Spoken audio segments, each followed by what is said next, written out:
সব সহিহ হাদিস কি বুখারী ও মুসলিম শরীফে রয়েছে?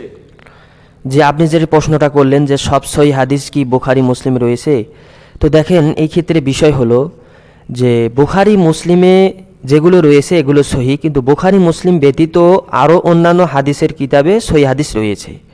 কেননা ইমাম বুখারী আলাইহির রহমান নিজেই বলেন, মা তারাক্তু মিনাস সিহাহি আকসারু, অর্থাৎ আমি সহিহ হাদিস সময়ের মধ্য থেকে অনেক হাদিসকে ছেড়ে দিয়েছি।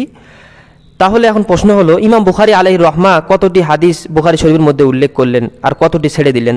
দেখেন, ইমাম বুখারী আলাইহির রহমা তিনি বলতেছেন, তাইসির মোস্তালালের হাদিসের মোসান্নেফ এই কথাটা নকল করেন যে ইমাম বুখারী আলাইহির রহমা তিনি বলেন যে আমার সহিহ হাদিস মুখস্থ ছিল 1,00,000 আর আমার গায়রি সহিহ হাদিস মুখস্থ ছিল 2,00,000 আর 3,00,000 হাদিস ইমাম বুখারী আলাইহির রহমার কাছে লিখিত আকারে ছিল।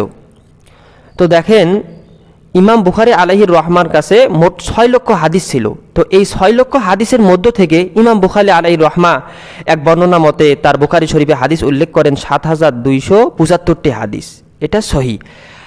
আর মুসলিম শরীফের হাদিসের সংখ্যা বিত্তাকরার 12,000 আর বুখারী শরীফের হাদিসের সংখ্যা 7,275, এক বর্ণনাতে তাকরার সাথে।